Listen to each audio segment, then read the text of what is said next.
Mga kaibigan, sa araw na ito, isa na namang natatanging kasaysayan ang kapupulutan nyo ng araw sa buhay. At ito ay ang kasaysayan ni Ethel. Bunso ako sa 3 magkakapatid. Sa aming 3, ako ang nagkaroon ng pinakamagandang buhay. Sabi nila, ako raw ang pinakamabait sa aming magkakapatid. Kabaitan na hindi ko inakalang kaiinisan ko. Pakinggan po ninyo ang aking paglalahad. Hello, Tay! Ethel! Ano na naman ang problema mo, Pining? At napasyal ka rito? Si Tay naman. Ay di dinadalo ko kayo. Wala kang problema? Wala kang kailangan sa kapatid mong bunso? Tay naman, pinapahiya niyo si ate. Huh. Ewan ko ba dyan kay Tay? Parang ayaw na dinadalaw ko siya. Pero, ate, talaga nga bang wala kang problema?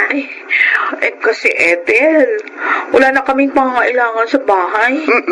Yung bayaw mo naman hindi pa sumasahod. Kahit naman sumayad yung asawa mo, kulang pa rin sa iyo Kasi hinahaluan niya ng bisyo. Ethel, pwede mo ba akong mabigyan? Wala na kasi kaming isasaing mamaya. Gutom na nga yung 2 pamangkin mo nung iwan ko. Sandali na ate ha. Ikukuha kita ng bigas. Bibigyan na rin kita ng mga delata. Bibigyan na rin kita ng pera para makabili ka ng mga kailangan ninyo. Salamat naman. Ethel, anak. Ikaw ba'y nakabili na ng bitamina para dyan sa dinadala mo? Opo, itay. Buntis ka na, Ethel? Oo, ate Pining. Pinag-iingat nga ako ng doktor Kasi first baby to.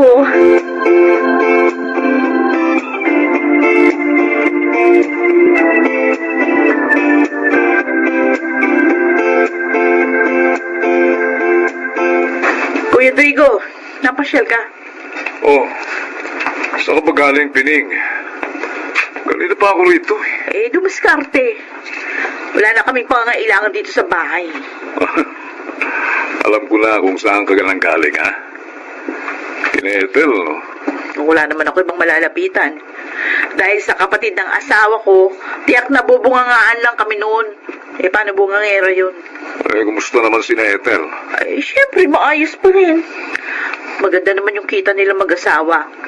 Bukod pa sa may kabuhayang minana si Kenneth doon sa mga magulang niya. At saka isa pang balita. Buntis na ang buso nating kapatid. Lako, lagot. Bakit lagot, Kuya Drigo? Baka hindi na tayo matulungan ni Ethel Ngayon buntis na siya. Kung kailan pa naman gusto ko sana mag-abroad. Mangingibang bansa ka? Oo. Malaking kikitain ko sa Canada. Yung nga lang, may placement fee. Pareho pala tayo na may gustong hingin tulong kay Ethel. Ako naman, may gusto kong negosyong buksan.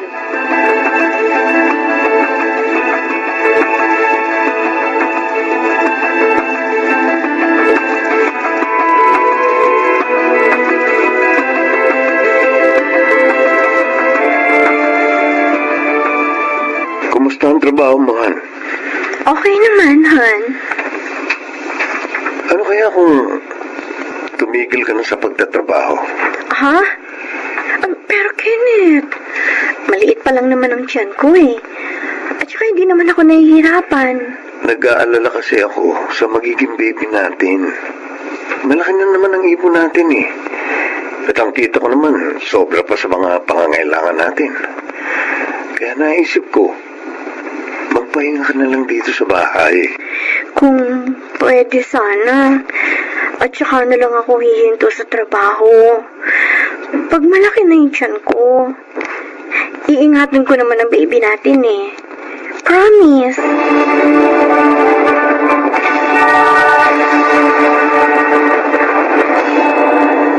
Gagabihin ka mamaya, anak. Opo, itay. Bakit? May overtime po ako. Di ba't pinag-iingat ka ng doktor dyan sa dinadala mo? Nag-iingat naman po ako, tay. Iniinom ko rin po yung mga vitamins na binireseta sa akin. Kasi anak, nag-aalala ako sa iyo eh. Sayang naman po kasi hindi kitain ko, Tay. May tutulong ko pa yung kina ate at kuya. Hindi ka nagkulang sa kanila. Lagi mo silang tinutulungan. Pero sa pagkakataong ito, isipin mo naman ang kapakanan ninyo na magiging apo ko.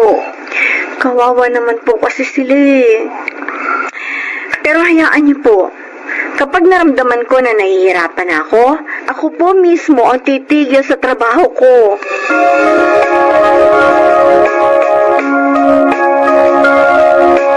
Opo, itay. Parang naman po, umasenso naman kami ng pamilya mo. Nang hindi lagi na lang akong umaasa kay Ethel. Kuya, sure kaya ang trabaho yon sa Canada? Oo.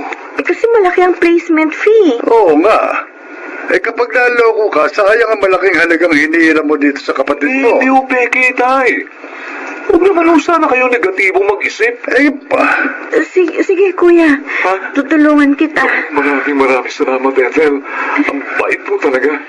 Oo, huwag ka mag-alala. Babayaran kita kapag naroon na ako. Ethel, sana ako din matulungan mo, no? Kasi meron akong gustong pasukin na negosyo. Maliit lang naman yung puhunan. Kayang-kaya mo. Ha? Kailangan. Sabihin mo muna kay Kenneth ang lahat, anak. Naku, paano kung hindi pumayag si Kenneth, itay? Paano naman kami ni Kuya? Oo nga naman, itay. Lagi na lang kayo nakakontra eh. Ethel, tsaka mo lang sabihin sa kanya, ha? Kuya. Total, magbabayad naman kami agad ni Biling eh. Oo. Oo, ha?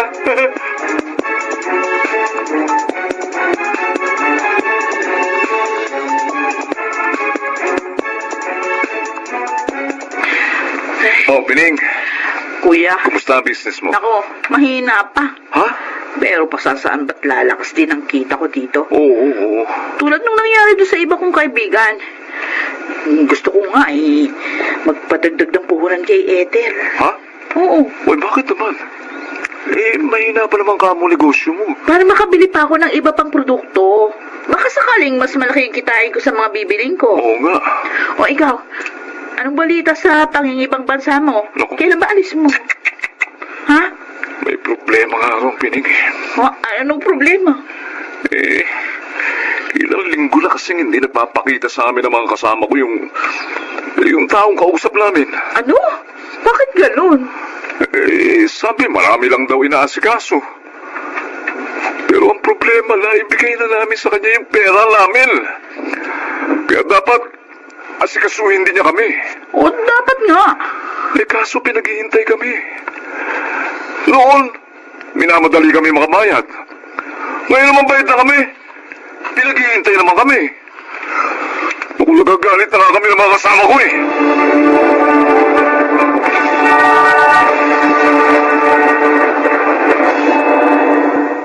Mag-overtime ka na naman, Ethel? Oo, Kati.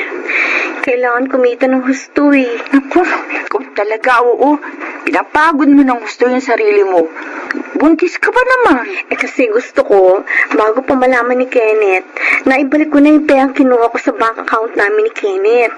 Yung pinahiram ko sa mga kapatid ko. Pinahiram mo sila nang hindi alam ng asawa mo? Oo eh. Sus, Si Kuya Diego kailangan ng pera para makapag-abroad. Si ate naman, puhunan sa negosyo. pero dapat, pinaalam mo pa rin sa asawa mo yun bago mo ginawa. Inaawa ako sa mga kapatid ko eh. Naisip ko, baka hindi pumayag si Kenneth. Kaya ako na lang ang nagpasya. Ethel, huwag kang magagalit ha. Oo.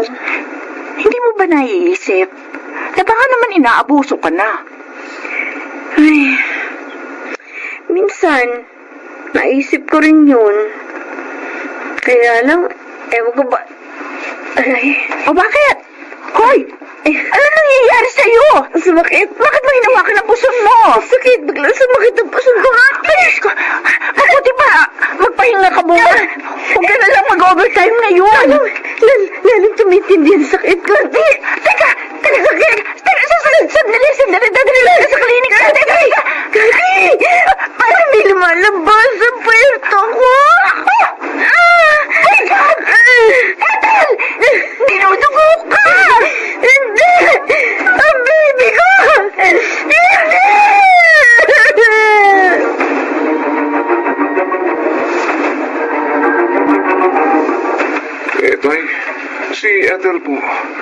Kasi may importanteng bagay sana ako sasabihin sa kanya eh. Ako rin o, Itay. Ano na naman bang tulong ang kailangan niyo sa bunso niyong kapatid? Tay, talagang kailangan ko ang tulong niya. Napeke ho ako eh. Fake recruiter pala yung napagbigyan ko ng placement fee para makapag-abroad. Kailangan ba sinasabi ko?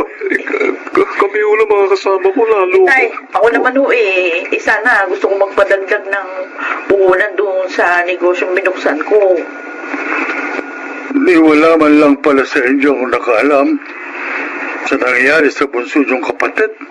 Ano ba naman ang mangyayari sa kanya? Sa aming tatlo, siya ho ang may pinakamagandang buhay. Oo nga, tama si Kuya. Kaya inaabuso niyo naman ang kanyang kabaitan. Hindi ho naman. Hindi niyo naiisip na pinagpapaguran niya ang binibigay niya sa inyo. At dahil doon, kaya siya na ospital ngayon. Ha? Nasa ospital siya? Bakit po? Dinugo. Ha? Kaya sa labis na pagod sa katatrabaho para matulungan kayo. Kung bakit naman kasing tatandaan niyo na, hindi pa rin kayo makatayo sa sarili niyo mga paa. Lagi niyong inaasahan ang tulong ng kapatid niyo. Ginagawa niyo pa akong sangkalan para makahingi ng tulong sa kanya. Ito naman. Totoo naman, di ba? Panalangin natin na walang masamang mangyari kay Ethel at sa kanyang dinadala. Dahil tiyak na malaki ang problema kung mawawala ang isa sa mag-ina.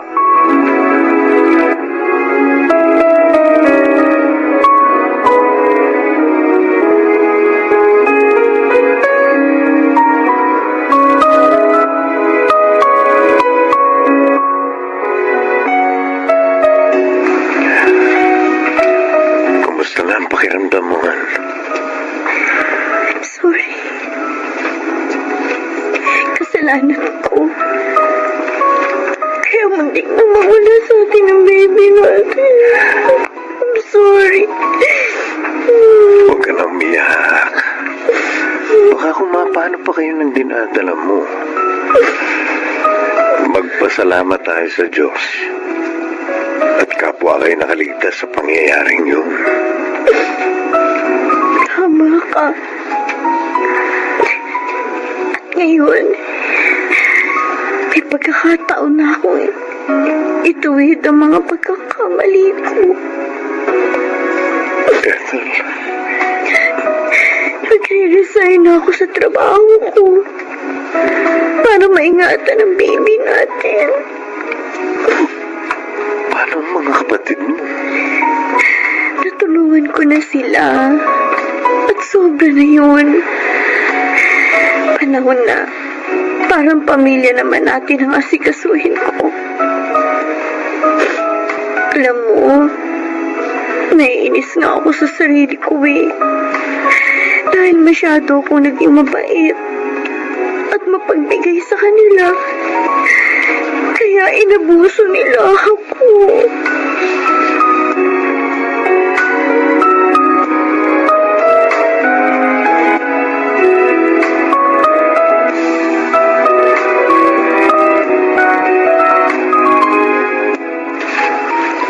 Kayo pala, ate, kuya.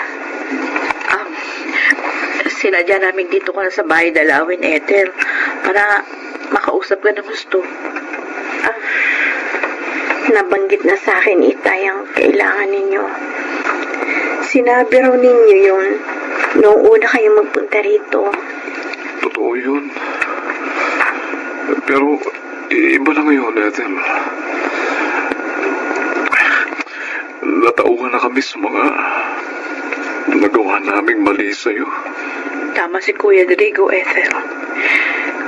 Gusto naming humingi ng tawad sa lahat ng abusong ginawa namin. Dahil sa amin, muntik na kayong napahamak ng dinadala mo.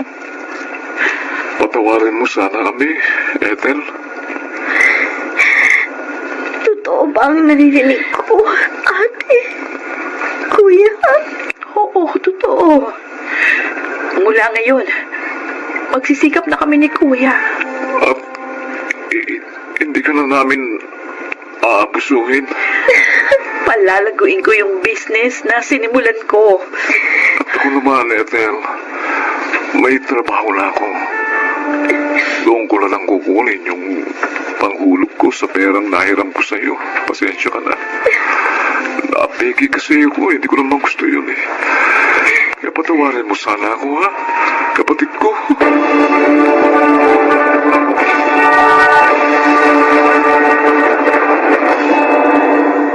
Dalawa na ang anak namin ni Kenneth ngayon. Ang mga kapatid ko naman, maayos na rin ang buhay ngayon. Sana po ay inyong naibigan at kinapulutan ng aral ang aking inilahad. Ako po si Ethel at ito ang aking buhay. Sa buhay ng tao, walang mang-aabuso kung walang magpapaabuso. Mga nagsiganap, Lynel Benamin, Bobby Cruz, Rosana Villegas, June Martin Legaspi, Susan Robles, at Chiquit del Carmen Amor sa papel na Ethel. Naglapat ng angkop na tunog Jerry Mutia, sa musika ni Buboy Salonga, supervisyong teknikal Eric Lucero at Bong Boyar, creative consultant Phil Cruz, production assistant Anching Cruz. Ito'y mula sa panulat ni Telma Corporal Alcantara, sa direksyon Salvador M. Royales. Ito ang aking buhay.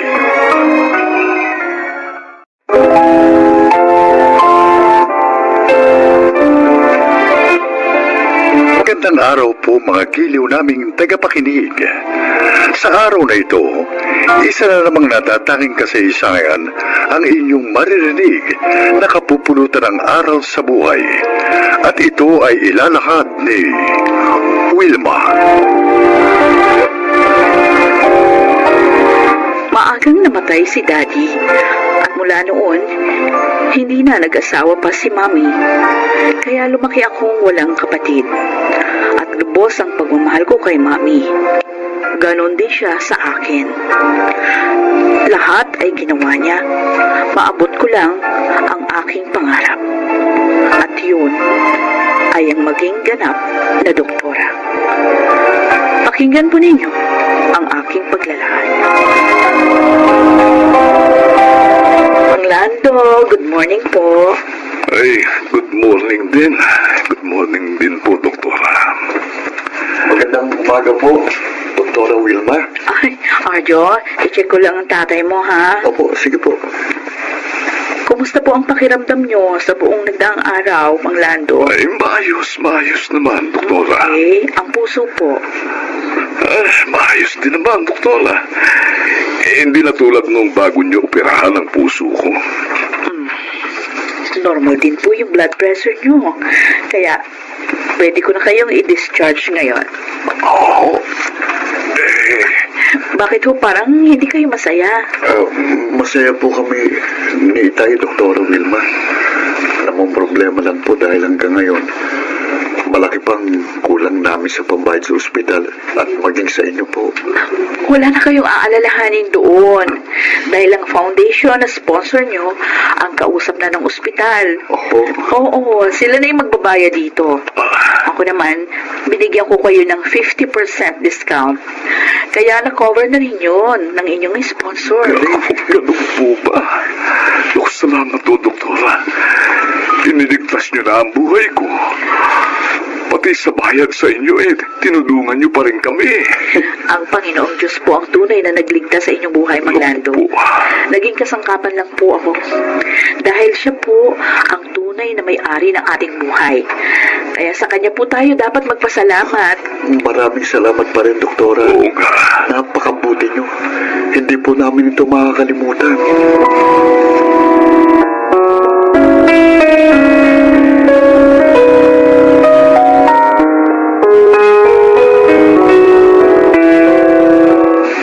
Wow!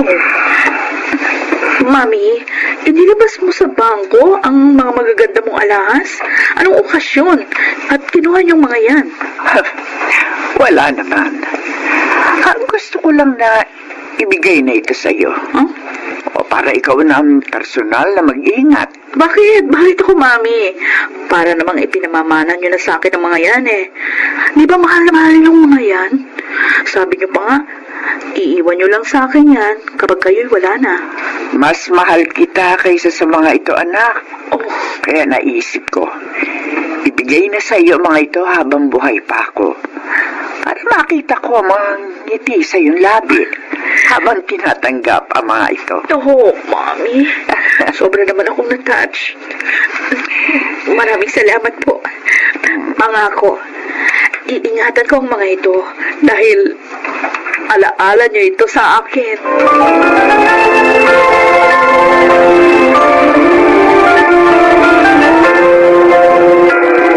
Hello po, Doktora! Oh, hello, Susie. Mukhang masaya ka, ha? Talagang masaya po ako. Para sa paborito kong cardiologist. Para sa inyo. Ikaw talaga? Bakit naman? Dahil nalaman ko na isa na naman pasyenteng nailigtas ninyo sa bingit ng kamatayan. Alam niyo bang pinag-uusapan kayo ng kapwa ninyo mga doktor? Oh, bakit ano naman yung sinasabi nila? Kung pwede nga lang daw, kasama nila kayo sa bawat operation na gagawin nila. Dahil mas sure daw sila na makakaligtas ang pasyente pag kayo ang kasama. Ang mga yun talaga. Hindi naman ako ang tunay na nagliligtas ng buhay, kundi ang ating Panginoong Diyos. Kaya nga kahit ako, nagpapasalamat din sa Kanya sa tagumpay na binibigay niya sa akin. Napaka-humble po ninyo talaga, Doktora Wilma. Oh, excuse me, Susie, ha? Tumatawag yung husband ko. Sasagutin ko lang. Oh, Manuel, napatawag ka. Ba, ano? Si Mami inatake?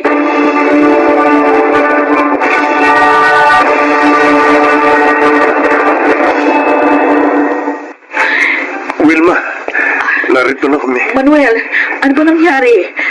Hindi naman natin pinagtatrabaho si Mami dahil nga sa sakit niya sa puso. Oo, totoo yun. At hindi rin naman siya na-stress sa dalawang anak natin. Pero habang masaya kami nagkikwentuhan, bigla na lang, hindi siya makahinga at nawalan siya ng malay. Okay, sige. Ako nang titingin sa kanya. Susie, iayos mo na ang lahat, dali. Opo, Doktora. Relax lang po kayo. Oh, I'm relaxed. Ganito lang ako dahil mami ko ang aking pasyente. Oh, sige na, tayo na. Mahalaga ang oras.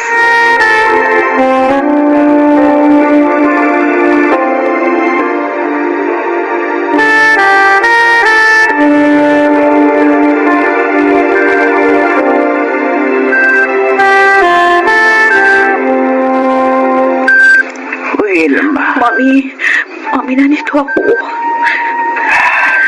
maraming salamat sa pagiging mabuti mong anak. Sobrang kaligayahan ang itinulot mo sa akin. Ako pong dapat magpasalamat. Nagpapasalamat ako sa pagmamahal at pag-aaruga niyo sa akin. Dahil sa pagsisikap niyo, nagtagumpay ako sa buhay. Nakikita ko nga, anak. Pwede na kitang iwan. Hindi mo na ako kailangan. No. Huwag mo sabihin yan, Mami. Kailangan ko pa kayo. Dumating na ang oras ng pagpapahinga ko, anak. Mami. Maligaya naman akong aalis dahil nasa mabuti ka ng kalagayan. Huwag kang umiyak. Alalahanin mo, isa kang doktora. Anak, mahalin mo ang iyong profesyon. Huwag kang magbabago. Mangako ka. Opo, Mami. Oh. Salamat. Paalam. Anak.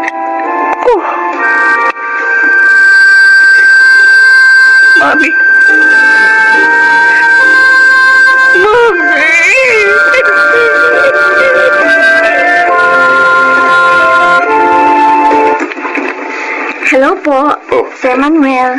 Ikaw pala, Susie. Come in, come in. Thanks po. Kukumustahin ko lang po si Doktora. 3 weeks pa lang siyang wala sa ospital pero miss ko na po siya. Mas masaya po kasi pag nandun siya. Paborito mo talaga ang asawa ko. She's like an elder sister to me. Kumusta na po siya? Ay, nako. Ayan, lagi pa rin malungkot. Nagkukulong sa kwarto at umiiyak. Kaya nga, nag-file siya ng mahaba-habang leave sa ospital. Pwede ko po kaya siyang makausap?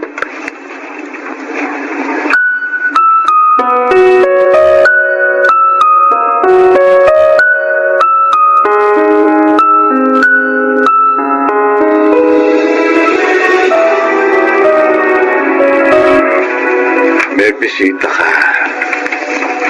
Manuel, di ba sabi ko ayokong tumanggap ng bisita? Kaya nga nag-leave ako sa trabaho ko sa ospital. Gusto ko magluksa. Gusto ka makausap ni Susie kahit sandali lang daw. Oo nga po, Doktora Vilma. Sana huwag kang magalit. Susie, Miss ko na kayo, Doktora eh. Kumusta na po? eto. Nasasaktan pa rin. Nalulungkot. Naiinis ako sa sarili ko dahil hindi ko nailigtas ang mami ko. Siguro po kaya nangyari yun. Dahil talagang hanggang doon na lang ang buhay ni Ma'am Elena. Yun din ang sabi ko sa kanya, Susie. Pero bakit ang iba na kaya kong iligtas? Bakit ang mami ko hindi? Ano bang mali ko? Wala po kayong pagkakamali, Doktora. Ginawa niyo po ang lahat na makakaya ninyo. Maaaring pagsubok po sa inyo ito. Patagan niyo po sana ang inyong loob.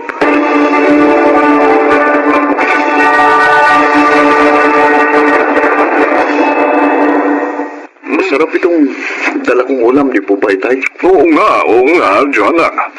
Siguro sariwa ang mga gulay na ginamit dito, no? Malinamnam. Tay, may babalita nga pala ako sa inyo. Ano yun? Napadaan ho ako sa ospital kanina. Oh, At nalaman ko, mahigit 1 buwan na palang nakalim si Dr. Vilma. ha? Oh, bakit daw? Namatay daw po ang mami niya. At ayon ko sa nurse na nakausap ko, sobrang dinamdam yon ni Doktora.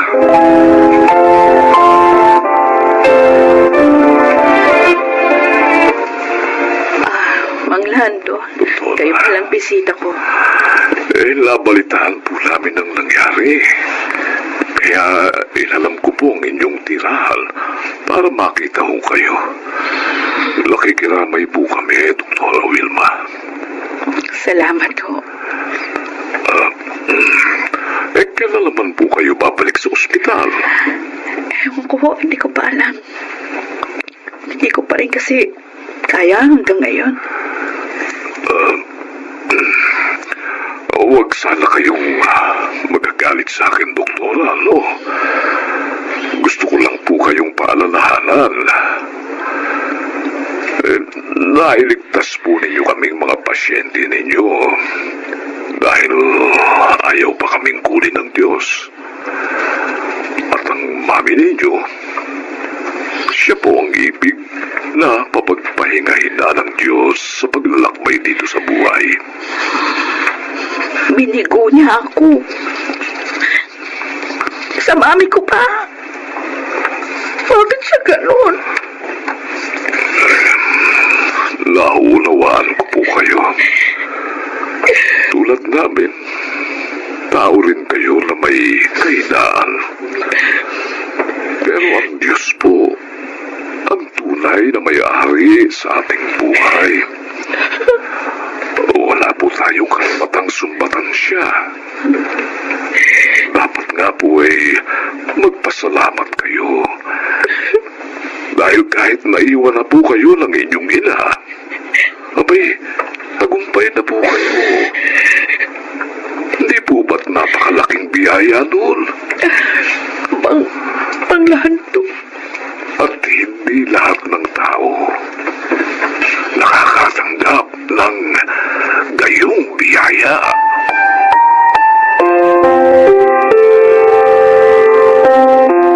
Diyos ko. I'm so sorry. Lahat ng mga payo ko sa mga pasyente ko, nailigtas ko sila. Nakalimutan ko na sinusubok mo po ako. Sinumbatan pa kita na para bang ikaw pa may utang na loob sa akin. Nakakahiya po ako.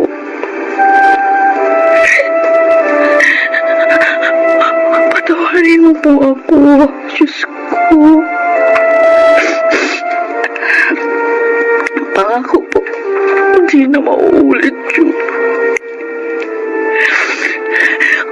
Hahanapin ko na ng matatag ang buhay.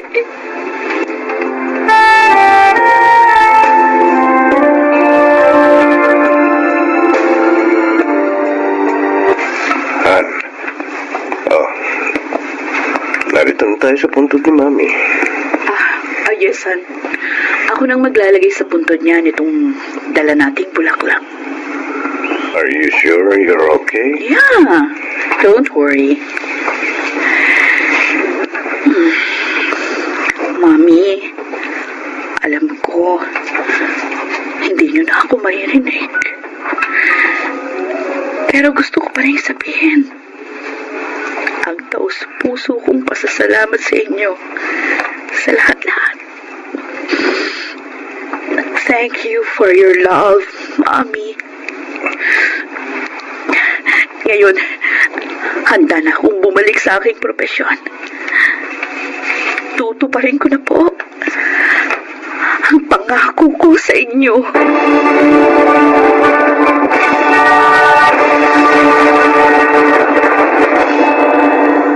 Naging magaan ang aking kalooban matapos yun. Ngayon ay tanggap ko ng kahit ano pang propesyon ng tao. Gaano pa siya kagaling, hindi niya dapat questionin ang Diyos sa pagsubok na kanyang binibigay dahil siya ang tunay na nakakaalam ng makakabuti. Ako si Wilma, isang cardiologist, at ito ang aking buhay. Lahat ng tao ay may kahinaan na maaari namang mapagtagumpayan sa pamagitan ng buong may kapal. Mga nagsiganap, Lynel Benamin, Susan Robles, June Martin Legaspi, Chiquit del Carmen Amor at Rosana Villegas sa papel na Wilma. Naglapat na angkop na tunog Jerry Mutia sa musika ni Buboy Salonga. Supervisyong teknikal Eric Lucero at Bong Muyar. Creative Consultant Phil Cruz. Production Assistant Anching Cruz. Ito'y mula sa panulat ni Telma Corporal Alcantara. Sa direksyon Salvador M. Royales. Ito ang aking buhay.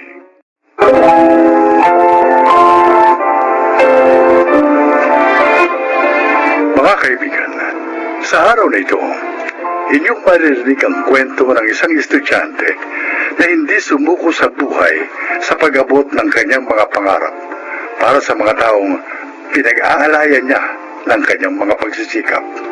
Siya ay si Jovel. Nasa isang sulok lang ng avenida ang pinapasukan kong public college, kaya halos sa lugar din yun umiikot ang aking buhay. At dahil huling taon ko na noon sa kursong marketing, mas kailangan kong kumayod para may pandustos ako sa pinaghahandaan kong pagtatapos sa kolehiyo.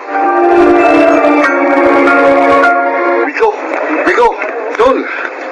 Uy! Ikaw pala, Joel. Ano, Tol? Kumusta ka na? Nakakita ka na ba ng diskarte? Wala pa nga kaya nga hinanap kita rito sa mall. Pagpapapasok sana akong lagarista sa sinehan ng tatay mo. Ha? Di ba minsan nabanggit mong kailangan ng tatay mo ng isang kasamang lagarista? Utol, mahirap maging lagarista. Pagod ka sa pabalik-balik sa pagbabiyahe ng mga rolyo ng pelikula ng mga sinehan. Baka maapektuhan ang pag-aaral mo, Tol. Tol, kaya ko yun. Sige na naman, oh. Ipakiusap mo sa tatay mo. Eh, kung mapilit ka, di sige. Mamaya, pagkatapos ng duty ko, Ano? sasamahan kita kay Itay. Talaga? Sinihang pinapasokan niya sa may kanto ng Abinida. Tol, thank you. Thank you. Maasa talaga kita. Sa totoo lang, Tol, nauna na ako nagsabi kay Itay na ako na lang ang kunin niyang lagarista. Ha? Eh, ayaw ka niya eh. Dahil baka makasira raw sa pag-aaral ko. Pero hindi na rin niya ako pinigil na mag-apply akong janitor dito sa mall. Naiingit nga ako sa iyo, Tol, eh. Kasi may tatay ka pang nag-aalala para sa kapakanan mo. Ako, kami ni Jana. Hindi na rin maipaliwanag ni Lola kung nasaan ang mga magulang namin. Basta isang araw, hindi na raw nagsiuwi. Lagalag daw kasi ang mga yun eh. Sa kalsada na bubuhay.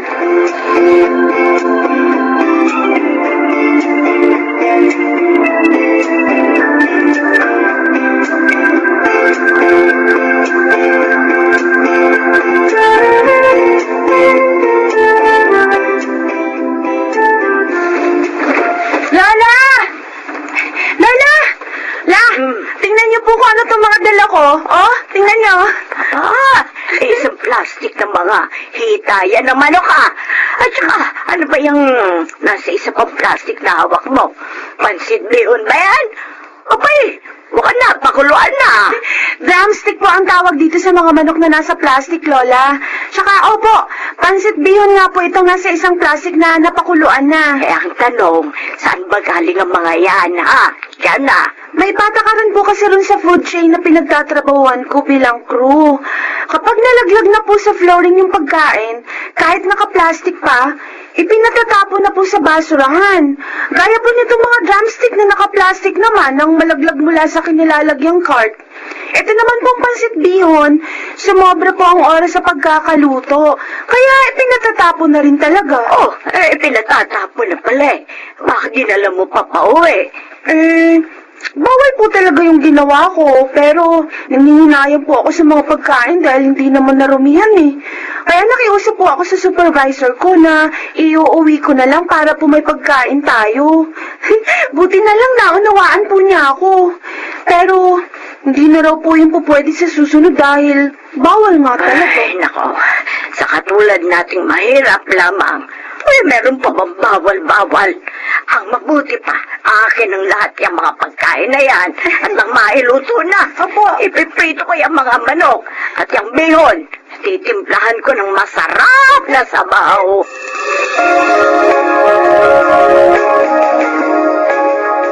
Ang tanong, may sarili ka bang bisikleta na magagamit mo sa pagbibiyahe ng mga rolyo ng pelikula? Opo, yung ginagamit ko po kapag pumapasok ako sa klase. Aha. O, sige. Pero, oy, para di masyado maapektuhan ng pag-aaral mo, ha? Sa mga araw ng Sabado at Linggo kita bibigyan ng schedule, okay? Opo. Total, mas maraming tao sa sinehan sa mga araw na yon. Maliwanag? Opo, opo. O, paano? Na-explain ko namang lahat sa iyo mga gagawin mo. Opo, opo. Sa Sabado po. Maaga ako pupunta rito sa sinehan. Okay. Maraming salamat po, Mang Fredo. Maraming salamat po. Ay, ano yun? May nahulog daw po sa agad ng sinehan, Mang Fredo. Naman yan. Ako si Baby yun. Lagi nahuhulog yung sagda na sinihan dahil sa kalasingan. Sino pong baby? Ay, nako. Kung nagtanong ko sinong Baby yun. Dahil kapag nagsimula ka ng maglagarista dito sa sinihan, palagi mo na siya makakasalubong. Nako, malamang isa ka na rin sa iiwas sa kanya kapag nagkataon.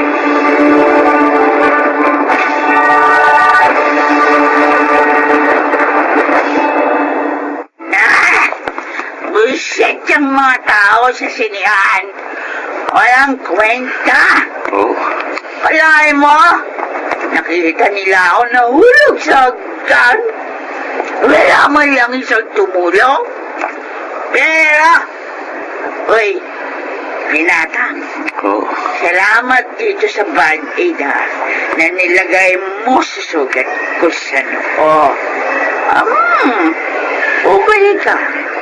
Approve ka sa akin. Dapat po ata, Aling Baby.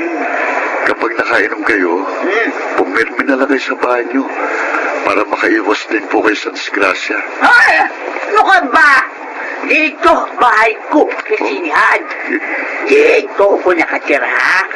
Kaya walang pwedeng makapagpaalis sa akin dito. Hindi po kayo itinataboy ng security guard? Ha? Mas makulit pa ba siya sa akin? Ha? Bahay ko siya. Pero, teka. Pugi ka. Sino ka ba? Anong ginagawa mo dito sa sinehan? Ako po yung bagong lagaristang kinuha ni Mang Fredo. Ha? Fredo? Ha? Manhid na lagaristang byudo na kahit na anong pag-charming ang gawin ko, di ako pinapansin. Walang pakiramdam. Kaya po pala negative ang perception sa inyo ni Mang Fredo. Kasi type ko, yung kaedad ko rin. O kaya yung mas matanda sa akin. Kasi nga, gusto ko gawin nila akong prinsesa ng kanilang pagmamahal. Yung bang pinagyayabang ako na ako yung mahal nila. O, yun talagang pangarap ko. Ang maging kagaya ng bida sa Pretty Woman. Oh. Napanood mo yan?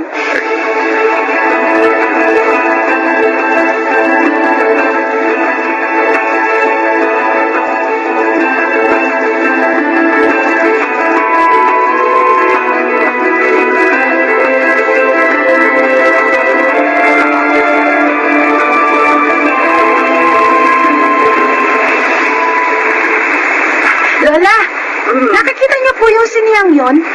Doon po nagtatrabaho si Kuya Joel bilang lagarista. Ay, noon ba? Opo. Kalaki pala ng sinehan na to. Siguro, ang sarap manood ng mga pelikula ni Fernando po. Ay, paborito ko nga kasi si FPJ ako. Speaking of FPJ, Lola, ayun oh, tingnan nyo. Ang gaganda ng mga pelikula ni FPJ na ginuguhit ng mama sa malaking canvas, oh. Ang galing niya, no? Kayo, o nga. Kanina pa ako naaaliw sa pagtingin-tingin sa malalaking billboard ng mga pelikula. Ang gagaling ng mga gumuguhit. Talagang mga dalubhasa sila sa ganyan sining. Oo nga po. Ay, may nag-text. Teka lang po. Lola, si Kuya po. Puntahan daw po natin siya sa presintong malapit sa siniyang pinapasukan niya. Ay, pero bakit daw? Bakit daw nasa presentong kuya mo?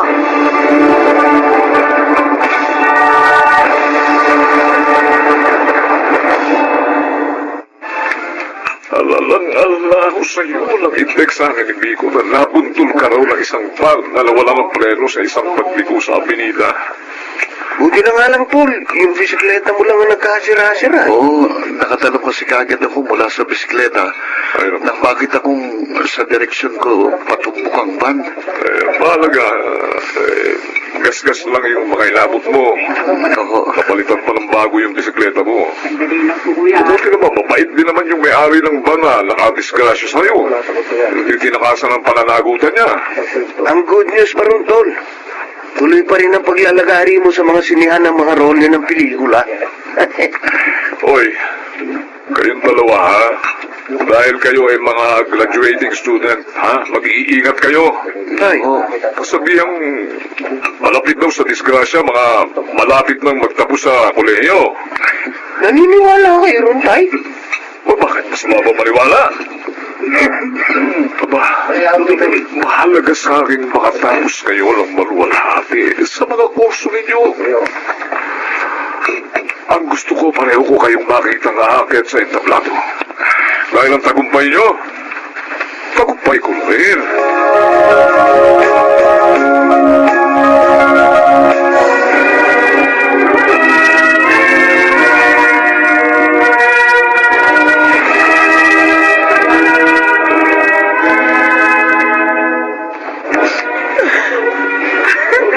Ang Lola talaga. Ang saya-saya ng tayo, tapos ikaw ka na yung iyak. Ay, naku. Sige kayo, baka malampasan niyo ang pag-akyat ni Kuya sa stage. Malapit na siyang tawagin, oh. Ay, hindi ko mapigilan ang pag-iyak sa sobrang tuwa. Eh, bakit ba? Ano ba yan? Ituloy ako nakakawa na sa inyo eh. Ayun, naiiyak na rin ako. Alam mo ako, isa ito sa magiging pinakamaligayang araw sa buhay ko. Dahil pagkaraan naman nito, ang pagtatapos mo rin sa kolehiyo. Siguro nga, kapag pareho na kayo nakita ng kuya mo na nasa maayos ng katayuan, ay, pwede na akong mamatay. Lola talaga. Masyado na kayo nag-iisip sa mangyayari after 50 years pa. Matagal pa po tayong magkakasama-sama ni na kuya, okay? Kasi nga po, kayo naman ang aalagaan namin. Kung paano niyo rin kami inalagaan mula nung maliliit pa kami. Lola, Opo. mahal na mahal po namin kayo. Lagi niyo pong tatandaan yan.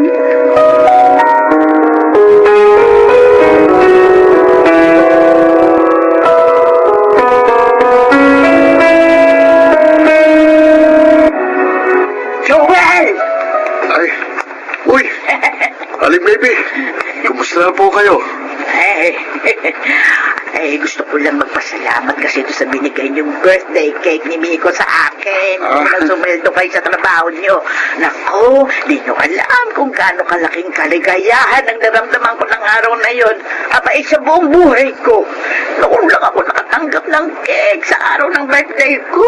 Ang totoo po, may kasama pong bulaklak ang cake na yon. Pero sabi po kasi niya sa amin ni Miko, siya na raw pong magbibigay sa inyo ng personal. Ha? Sino? Yan po. Sige. Belated happy birthday, ha?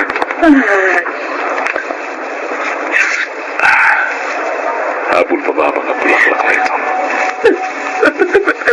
Fredo? Pasensya ka na sa mga naging kasungitan ko. Parang ko lang naman yung para mapansin mo rin eh. Sila para maisip mo lang baguhin yung buhay mo. Uy, tingnan mo. Ang ganda-ganda mo pala ngayong hindi ka nakainom ng alak.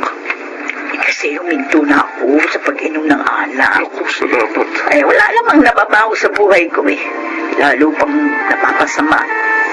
Nawawalan pa ako ng direksyong mag-isip. Dahil nagkakamabutihan na po kayo, alis na po ako. Papasok na po ako sa trabaho. Ay, Joel! Oh, Salamat ha. oh, Maraming salamat sa pagmumulat mo sa akin sa kahalagahan ng buhay. basta wag po kayong matakot na muling makipagsapalaran para makita ang ganda ng mundo. Hindi po kayo nag-iisa.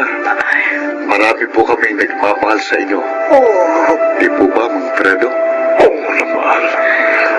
Oo, Papa. Kanina pa talaga tayong gustong iwan ni Joel para magkasarili lang tayo eh. Sasabihin ko na bang mahal kita, baby? bilis naman. Siyempre. Siyempre, gusto ko munang mag-umpisa tayo bilang magkaibigan. Pa-date-date, yung bang may babalik ang alaala ng isang young love. Ganun. Oo. O sige, sa mo gusto unang mag-date tayo ngayon?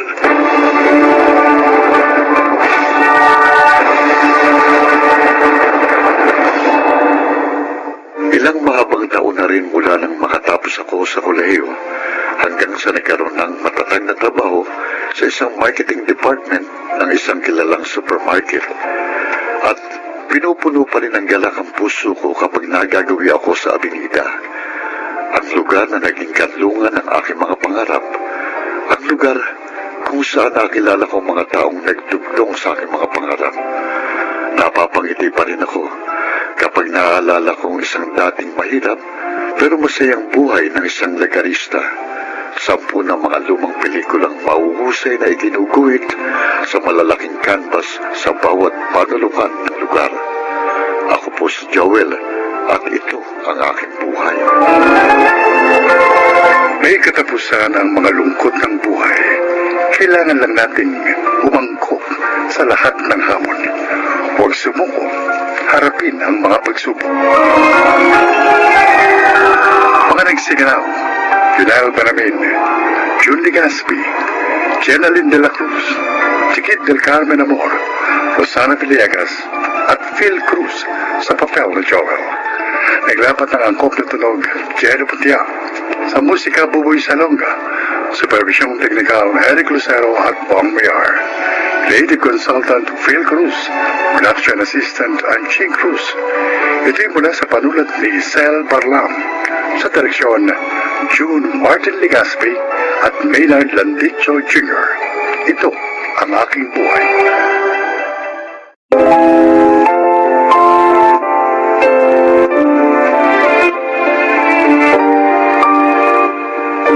Magandang araw po sa inyo mga kaibigan. Isa na namang nilikha ang magbabahagi ngayon ng kwento ng kanyang buhay. Siya ay si Kunching.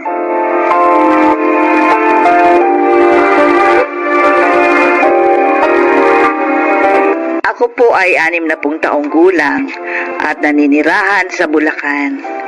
Isa lamang ang naging anak namin ng aking yumaong asawa. Mahal na mahal ko si Titas. Kaya naman kahit na may asawa na siya, tumutulong pa rin ako sa kanyang pamilya.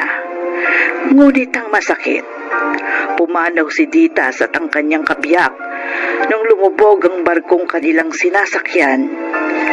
Mula noon, ako na ang bumuhay sa aking 3 apo. Pakinggan ninyo ang aking isasalaysay.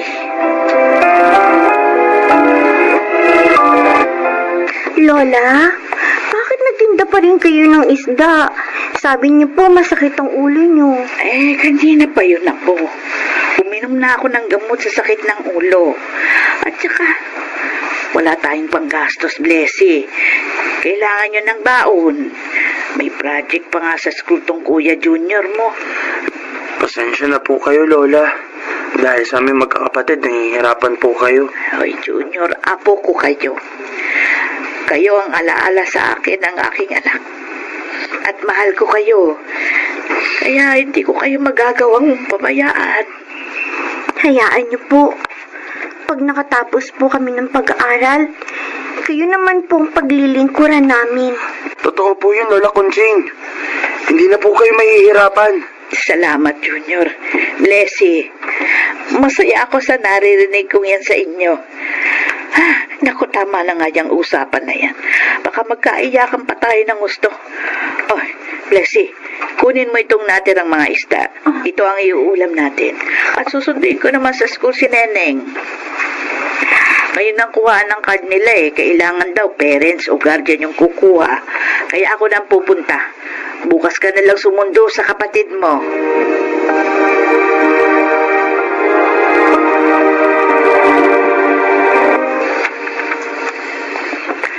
Ano pong bayad namin? Sa binili naming isda, Aling Kunching. Salamat, Fernando. Sipag na talaga, no? Kailangan. Dahil may 3 akong apo. Gusto kong mabigyan ng magandang kinabukasan ng mga yon. Hindi naman no sa dinidiscourage ko kayo. Pero, makakaya niyo pa kayang gawin yun? Matanda na kayo. Hindi ho madali ang magpalaki at magpaaral ng mga bata. Oo, alam ko yun. Pero may alam ho akong paraan para mabawasan ang problema nyo. Ang hirap nyo. Alam mo, ibig mo tukuyin. Alam niyo naman na wala kaming anak ng asawa ko, di po ba? Oo. Napagkasunduan namin na umampun ng bata. Dahil magaan ang loob namin sa apo ninyong si Neneng, isa sanang gusto naming ampunin. Ano? Gusto niyong ampunin ang apo ko? Kung papayag ho kayo, gagaan ang pasa ninyo, Aling Kunching. Kapag nasa amin na si Neneng, bibigyan pa namin kayo ng konting halaga para may magamit kayong puna sa isang maliit na negosyo.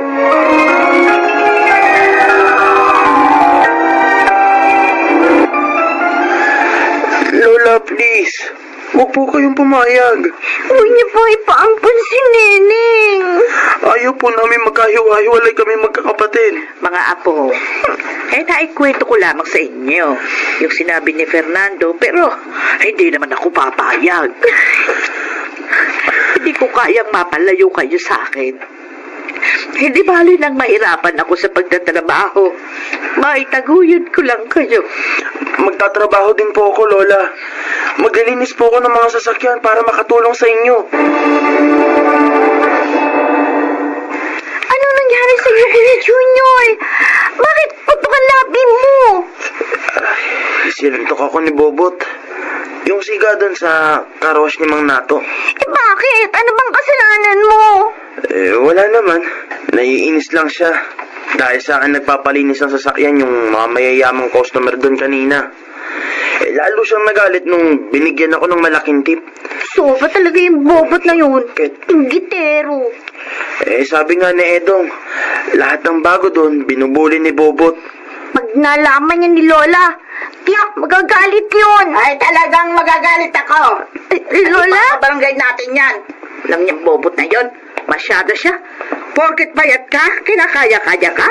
Pero Lola, kung ipapabarangay pa natin siya, baka lalo lang siyang magalit sa akin. Apo, hindi ka dapat pumayag na nabubuli. Wala ka namang ginawang masama. Kaya ipagtatanggol ka ng lola mo.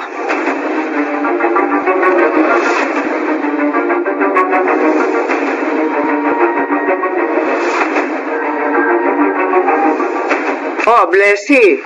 Papasok ko na ba? Ay, kayo po pala, Alimbelia. Opo, Ang lola mo. naglako na po ng isda. Ano ba nangyari doon kay Junior? At saka sa lola mo? Salbahe naman po kasi talaga yung bobot na yun eh. Kaya tama lang po, naturuan siya ng leksyon. Ay, mahal na mahal talaga kayo ng lola mo. Mahal din po namin siya, Alimbelia. Mapalad kayo sa pagkakaroon ng isang lolang tulad niya.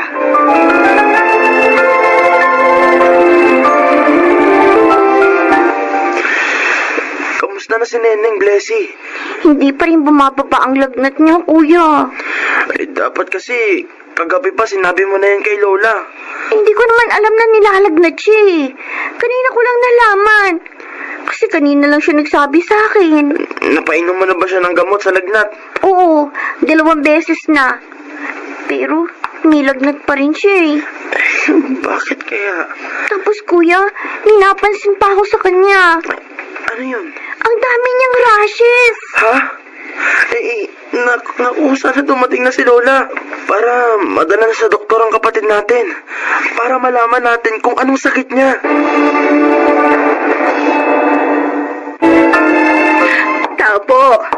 Tao po, Belia. Ay, sandali lang. Belia. Kunching, napasyal ka. Gabi na. Oo, kailangan ko ng pera. Pautangin mo naman ako. Ano? Saan mo gagamitin? Nasa ospital ang apo kong bunso. Ilang araw na palang nilalagnat, hindi sinabi sa akin. At saka ang dami niyang pantal. Ay, ano sabi ng doktor? Bakit daw ganun ang apo mo? Nadenggi nga si Neneng. Ha? Belia, tulungan mo naman ako. Kailangan ko na panggasto sa ospital. Babayaran din kita. Kahit natubuan mo pa. O, pwede kitang matulungan. Yun nga lang, maliit lang ang maibibigay ko. Alam mo naman, mahirap din tong kaibigan mo. Teka, may naisip ako. Ano yun? Hindi ba mahusay ka sumayaw? Ay, nung araw pa yun, ano. Tsaka, paano naman makakatulong yun sa problema ko? May palaro rito bukas dahil birthday ni Chairman. May pasayaw para sa ating mga seniors. O, ngayon. Konching, malaking halaga ang gantimpala ng mapipiling lola na pinakamagaling sumayaw. May isang sakong bigas pang kasama yon at kahit matalo, may konsolasyon din. Ala, sige na, sumali ka!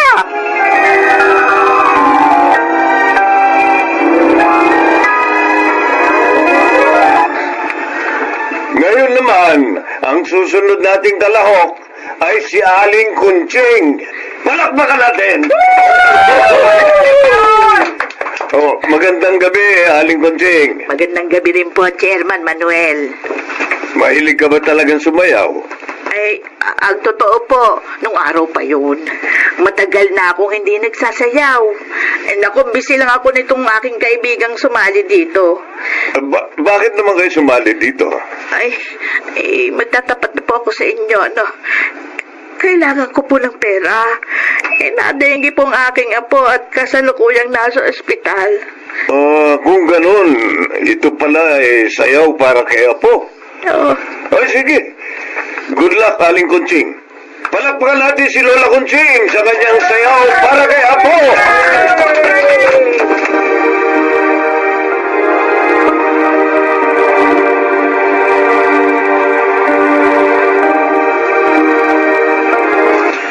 Bakit kaya wala pa si Lola? Nagtataka na nga rin ako, Blessy. Sabi niya, gagawa lang siya ng paraan para magkapera. Nang may panggastos naman tayo dito sa ospital. Kawawa naman si Lola, kuya. Ang dami na niyang problema dahil sa atin. Blessing! Ay, Junior! Lola, mabuti naman po dumating na kayo. May ipinabibili pong doktor, Lola. Akin ang reseta. Mabibili ko na yan, mga apo. May pera na tayo. Nakahiram po kayo? Hindi. Nanalo ako sa contest para sa mga matatandang tulad ko.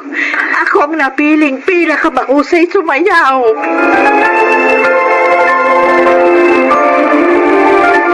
Chairman, napasyal po kayo. Opo, Aling Konching. Oh, kumusta na po ang apo ninyo? Ginagamot pa rin ho. Alam niyo ba, nag-viral ang post ko sa internet. Nang larawan niyo na umiiyak habang sumasayaw. Ho?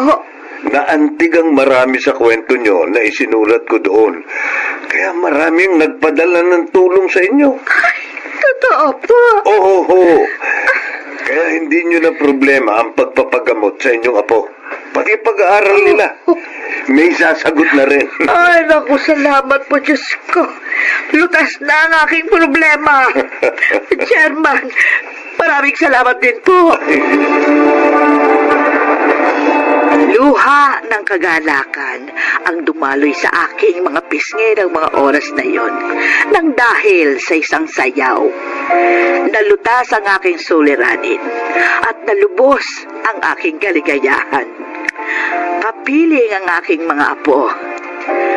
Tunay ngang sa bawat suliranin ay may solusyon. Ako si Konching. Ito ang aking buhay.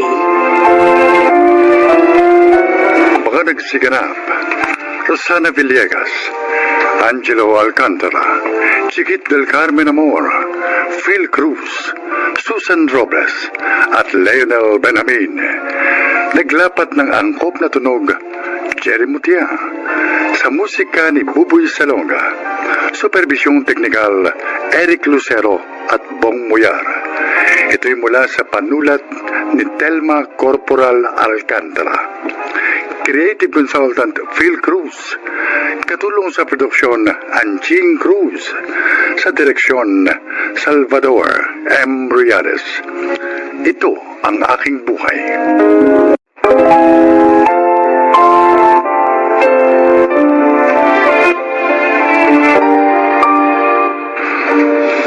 Magandang araw po sa inyo mga kaibigan. Ngayong araw na ito, mapapakinggan natin ang paglalakad ng isang ina na pinatunayang ang buhay ay hindi isang uri ng kompetisyon, kundi isang laban na nangangailangan ng determinasyon. Siya po ay si Toyang.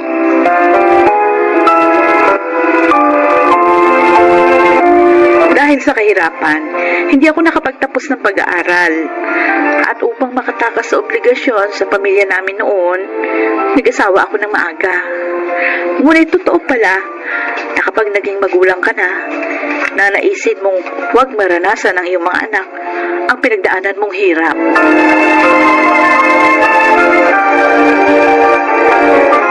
Ate Emma! Naku, naglalaway na sa himbing ng tulog. Ate Emma.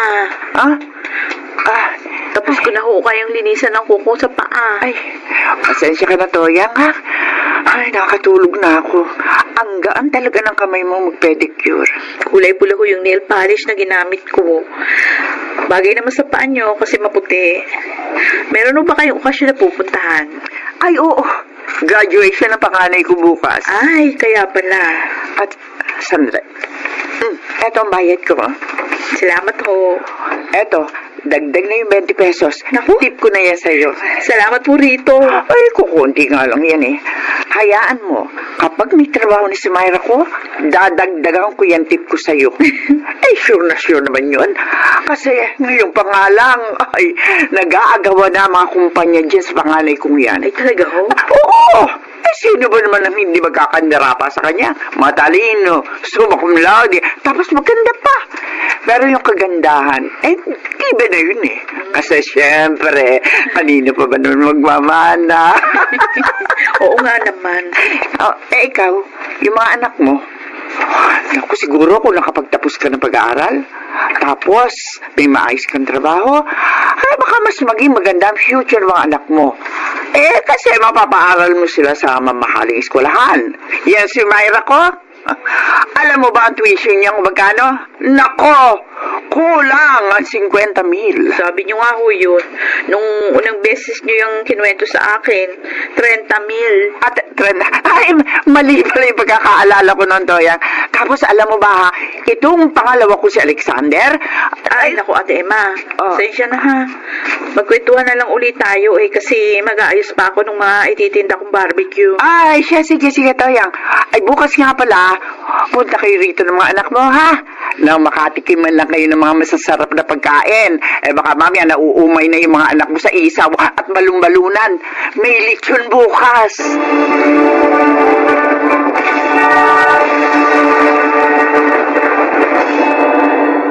Oh, eto yung 10 isaw niyo, ma'am. O, Totoy sa iyo, anong bibilhin mo? Hotdog? Oy, wala ka bang dila at panay turo ka lang dyan? Hindi ka nagsasalita. Ay, hindi, biro lang. Isang dalit hihiwain ko pa yung hotdog, ha? Nay! Oh, Aldrin. Mana po, Nay. Ay, kaawang ka ng Diyos. Mana po, Nay. Aba, magkakasama na pala kayong tatlo. Ano po, Nay? Oh, ay, may ulam na sa bahay. Hindi po barbecue ulam natin. Hindi. Masarap yung ulam natin ngayong gabi. Ginisang munggo na may tinapa. Ay siya, umuwi na kayo. Magsaing na kayo, ha? Baka mamaya ang tatay nyo na naman ang magsaing. Pagod yun. Ay, tara na! Kuya Aldrin, Kuya Justin! Masarap po ulam natin ngayon!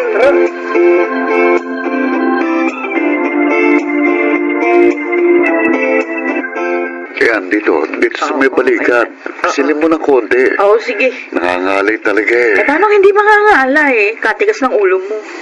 Sabi ko naman sa'yo, kapag pagod ka sa maghapong paghahalo ng simento, eh, huwag ka na maghuhugas ng pinggan pagdating sa bahay. Eh, kaysa naman ikaw pa o yung mga batang magugas, eh, kailangan pang gumawa ng assignment ng mga yon. Eh, pwede namang ipagpabukas ang mga ganyang gawain. Hindi naman nabubulok ang mga... Nay? Ay, o ano, Aldrin? Report card ko po. Ano na? Pasensya na po kayo, ha. Mabababa ang mga grades ko. Pero hindi naman po ako nagbubulakbol. Nagpapasa naman po ako ng mga assignments at project ng maayos. At nag-aaral din po ako. Pero hindi ko po alam kung bakit sa tuwing may exam kami, mabababa na kukuha ko. O ito, math, 82. English, 80. O wala ka namang bagsak na grade. Mababa nga lang, pero di naman bagsak. Aldrin, kung sinasabi mo na ginagawa mo naman ang dapat mong gawin bilang isang estudyante, wala namang problema dyan. Oo, wala namang masama kung mababa yung mga grado mo. Eh kung ito naman talaga yung kaya mong makuha ayon sa iyong abilidad, eh wala namang masama rito. Hindi po kayo galit. O bakit naman kami magagalit? Oo nga. Oy Aldrin, itong tandaan mo, ha? Matataas man ang mga grado mo kung masama ka namang tao. Wala rin saysay ang pag-aaral. Pag-uugali ang mas mahalaga sa isang tao.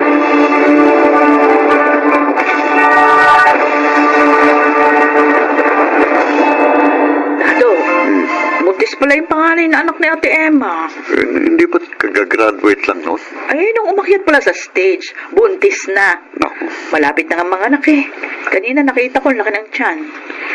Ang masakot lang, hindi pinanagutan ng boyfriend. may kaya naman sila eh. Kaya namang buhayin ni Ate Emma ang apo niya. Kaya pala hindi na ako kinukuha ni Ate Emang labandera, siguro yung nahiya. Madalas, pinagyayabang niya yung mga anak niya kasi matatalino at magagaling daw sa klase. Yung pangalawang lalaki, napabalkada raw. Kasama yata sa mga nahuli ng mga pulis kumakailan lang sa kabilang barangay. Kasi nahuling gumagamit ng droga. Ay, nako, kawawa naman si Ate Emma. Mayaman man o mahirap ang isang tao, matalino man o hindi, dapat pinaprioridad ng isang magulang ang pagtuturo ng mabuting asal sa kanilang mga anak. Hindi naman sa inuusgahan ko si Ate Emma at ang kanyang mister, no? Pero napakalaki ng papel na ginagampanan ng mga magulang sa paghubog ng pagkatao ng isang anak. Oh, kuya, dito ka na. Isuot mo na ang toga mo, Justin. Dapat ba hawak mo itong cake? Oo naman, kuya. Yung makikita yung nakasulat na Ay, congratulations. nagugutom na ako. Matagal pa ba yung pagpipicture nyo? Malapit na po, Tay. Naku, dalian nyo na't lalamig yung pagkain Oh, natin. sige, last na to talaga, Kuya Justin. Oh, okay. 1, 2, 3. Smile! Ay, salamat. Oh, tara na. Nay, Tay, kain na tayo. Uy, ano ba itong mga binili nyo, Aldrin, ha? Gumastos naman kayo ng gumastos. Ay, hindi ko yung binili, Nay. Ha? Galing yan kay Chang Emma. Kay Ate Emma? Opo, binigay niya sa amin kanina itong pizza at saka isang fried chicken. Ganun ba? Opo. Nay, ngayong tapos si Justin siguro naman. Papayag ka na tumigil sa pagtitinda ng barbecue. Eh si Myra na lang ang nag-aaral. At kaya ko na siyang tustusan. Oo, wala namang masama sa pagtitinda ng barbecue. Nay, ang gusto lang namin, makapagpahinga na kayo ni tatay sa pagtatrabaho ng gusto.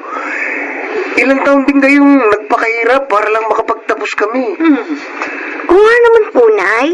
Buti pa kasi tatay tumigil na sa pagkukonstruction eh. Mag-relax na po kayo ngayon. Basta't ako, nakakapag-relax ako kapag kausap ko mga alaga kong baboy.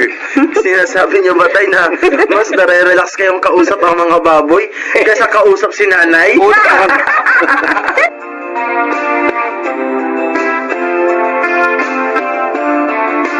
Ate Emma, salamat sa binigay mo sa mga bata. Toyang, wala yon. Natutuwa lang kasi ako sa mga anak mo. Kababait na bata. Si Aldrin mukhang maayos ang nakuhang trabaho. Ay, awa ng Diyos. Nakuha naman siya sa munisipyo. Kakaregular nga lang na isang buwan, kaya maayos na rin yung mga natatanggap niyang benepisyo. O yung isa mo, saan na magtatrabaho? Ay, magre-review raw muna para makatake ng exam sa LET. Mabuti ka pa. Wala man kayo maayos na trabaho ni Dado. Puro lang pa-extra. Ikaw naglalabada, nagtitinda, nagmamanicure, pedicure.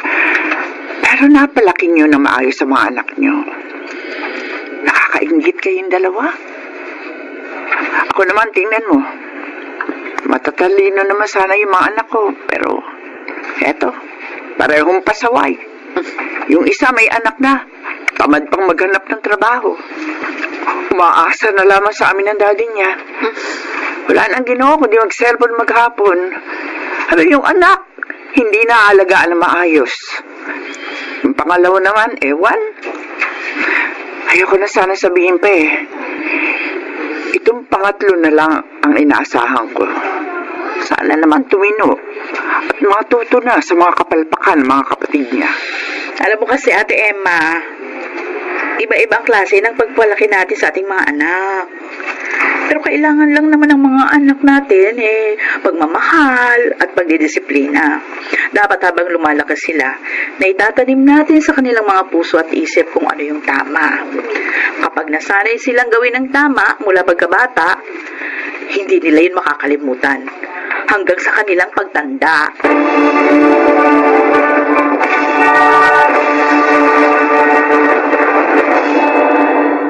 May trabaho na rin ngayon ang bunso kong si Myra at kami naman ang aking asawa na si Dado abala sa pag-aalaga ng baboy.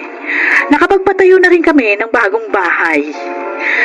Napatunayan ko na hindi naman natin kailangan maging mayaman o magkaroon ng mataas na pinag-aralan para maging isang mabuting magulang. Ang kailangan lamang natin ay magsikap at maging gabay ng ating mga anak para sila ay lumaking mga mabubuting tao. Ako po si Toyang. Ito ang aking buhay. Oo ngang ang tunay na kaligayahan ng isang magulang ay ang makita ang kanyang mga anak na lumaking mga mabubuting nilalang.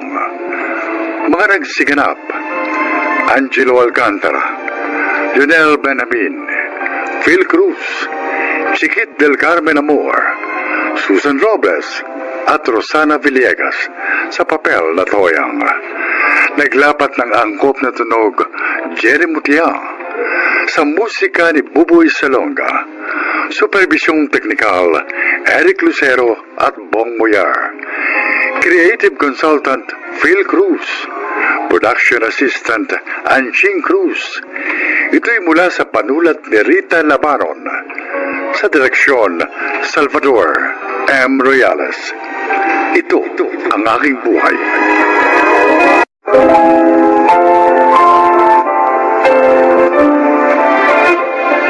Mga kaibigan, narito ang kasaysayan ng isang babaeng labis na nagmahal. Siya ay si Danica. Hindi naman ako broadcaster pero madalas ako mag-host ng events. Unidile Events Coordinator kami ng kaibigan kong si Steven. Si Steven na madalas pagsilosan ng nobyo kong si Charlie.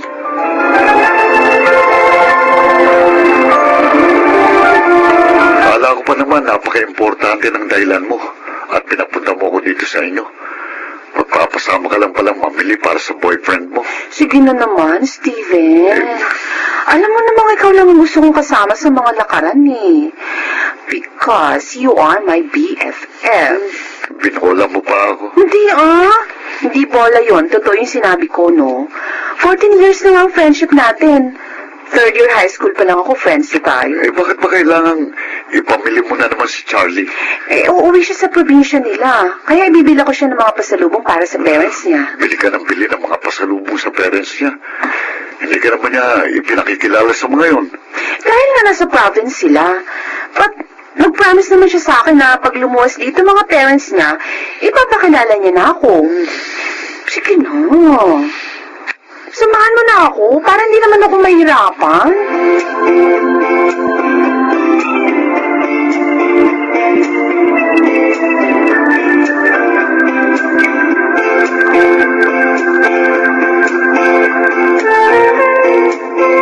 Oh, Danica, bumili ka na naman pala ng pampasalubong ko. Salamat. Okay lang yon, Charlie. Para naman yun sa parents mo. Ang bait mo talaga. Hindi ako nagkamali ng ligawan ka. Kaya lang, baka hindi ako matuloy. Ha? Bakit? Eh, kulang ang pera ko eh. May problema si na Inahertika eh. Kaya kailangan ko pa maghanap ng mahiraman para may maibigay ako sa kanila. Ganun ba? Eh, di pa hihiramin na lang kita para makauwi ka. Oh, naku, huwag na. Ha? Kakayaan eh. Ito naman. Hindi ko pa nga naibabalik yung iniram kong pera sa last month eh. Tapos, bumili ka pa ng mga pasalubong. Oh. Charlie, girlfriend mo ko. Kaya hayaan mong tulungan kita. Kung tungkol naman sa hinira mong pera, last month, hayaan mo na yun. Tulong ko na yun sa'yo. Pati na rin itong ibibigay ko ngayon. Okay? Pero, Magtatampo ko pag hindi mo tinanggap ang mga tulong ko. uy, sige. Salamat. Kaya mo, pag lumuwas na sila dito, ipakikilala na kita sa kanila. Alam mo, natutuwa nga ako sa iyo eh. Kasi tumutulong ka sa parents mo. Ibig sabihin, isa kang mabuting anak.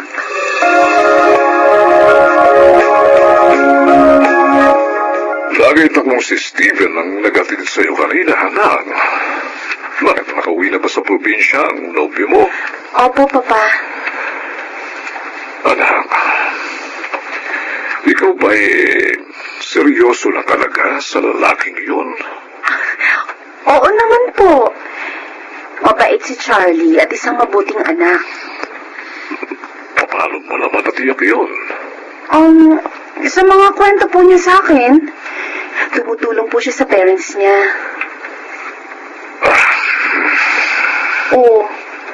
Bakit po kayo napabuntong hininga? Ay, iba kasi ang pakiramdam ko sa lalaking yun. Para bang hindi gagawa ng mabuti. Sa totoo lang, anak, mas gusto ko para sa iyo si Steven. Papa, friends lang ho kami ni Steven. Oh, kaya nga, nanghihinayang ako.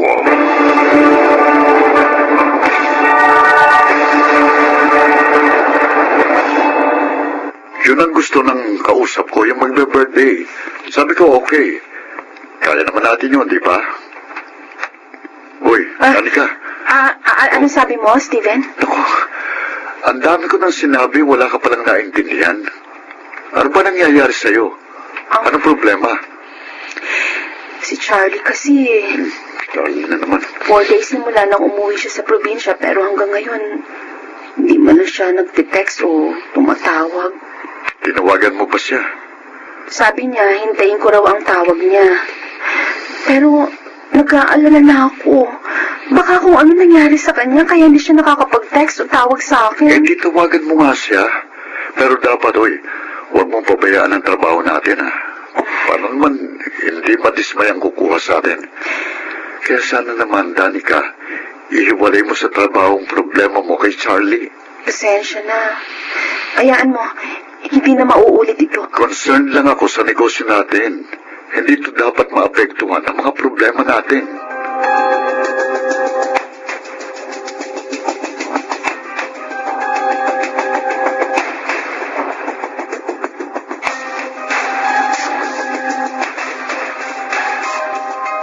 Bongga pa lang magiging birthday niyo, Tita Erlinda. Oy. Kumuha pa kayo ng events coordinator.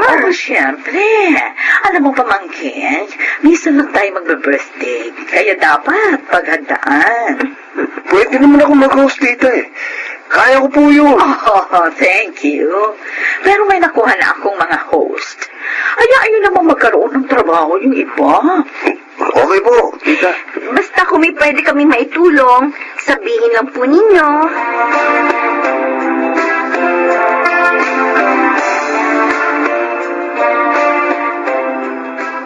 Hello po, Ma'am Erlinda.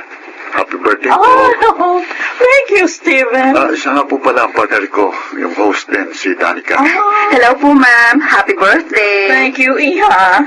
Oh, ready na ba kayo mamaya? Pwede na po. Kakantahan ko po kayo, ma'am. Hindi niyo na itatanong, mahusay din akong kumanta. Really? Oh, okay yan, ha? Tita! Oh, We're here! oh, hali kayo, Lucy. Dali. Charlie, ipakikilala ko kayo sa mga hosts ko. Happy birthday, tita! Ito po ang gift for you, tita. Thank you sa inyo. Charlie? Danica. Magkakilala kayo, honey? Huli niyo! Ang laloko! Danica. Bakit mo sinabi ko sa ako? Dahil manloloko siya! Ginamit niya ako!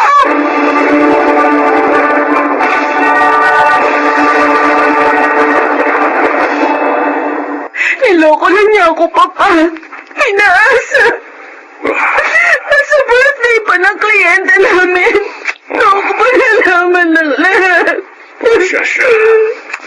Sinasabi ko lang nga ba na walang gagawing mabuting lalaking yun. Hirap na hirap ako magtrabaho ng oras na yun pa.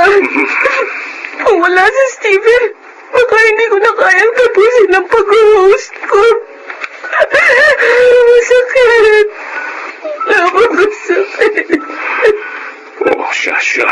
Tala. Sa isang banda, ipagpasalamat mo na rin na nalaman mo ang katotohanan. Bago ka pa tuluyang napahamak sa kanya.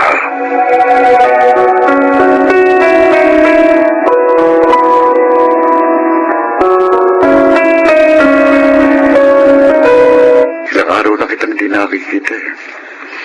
Hindi mo rin sinasagot ang mga tawag ko. Kaya nagpunta ako dito. May sakit ka pala. Stephen, Ayaw mo rin daw kumain at uminom ng gamot, sabi ni Tito Miguel. hirap na hirap ang kalooban ko. Kaya gusto mo nang mamatay, ganun ba? Bakit ka ba ganyan? Hindi lang naman siyang lalaki dito sa mundo. Hindi lang siyang pwedeng magmahal sa'yo. Stephen, Danica, narito ako. Matagal na ako nagmamahal sa'yo. ano? Oo. Mahal kita noon pa. Hindi ko lang masabi dahil ayaw kong magalit ka. Lalo pa akong nawala ng pagkakataong magtapat nang magkaroon ka na ng boyfriend. Danica, ngayong nagtapat na ako sa'yo, sana huwag mo naman yung ikagalit. At bigyan mo ko ng pagkakataong patunayan sa'yo ang aking pagmamahal.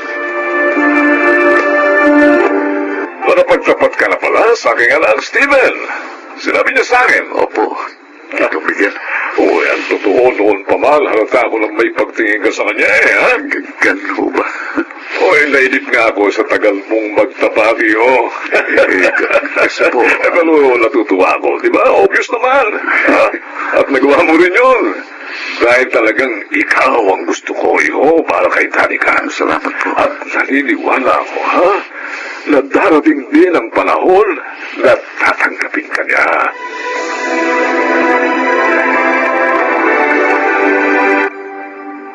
Ang cute naman ng kahong to. Ano na naman ba itong regalo mo sa akin, Steven? Buksan mo para malaman mo. Okay. Sing-sing! Napakagandang sing-sing, Steven! Sandali, isusuot ko sa'yo. Ayan. Bagay na bagay sa'yo. Danica, will you marry me? Oh, bakit ka umiyak? Ayaw mo ba? Umiiyak ako dahil sa tuwa. And yes, I will marry you.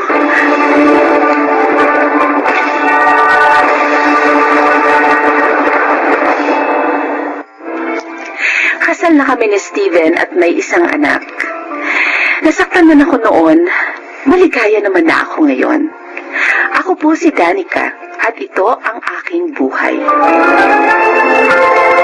Kung minsan, ang sakit ng damdamin ay nagiging daan upang makamit ng tao ang tunay na kaligayahan.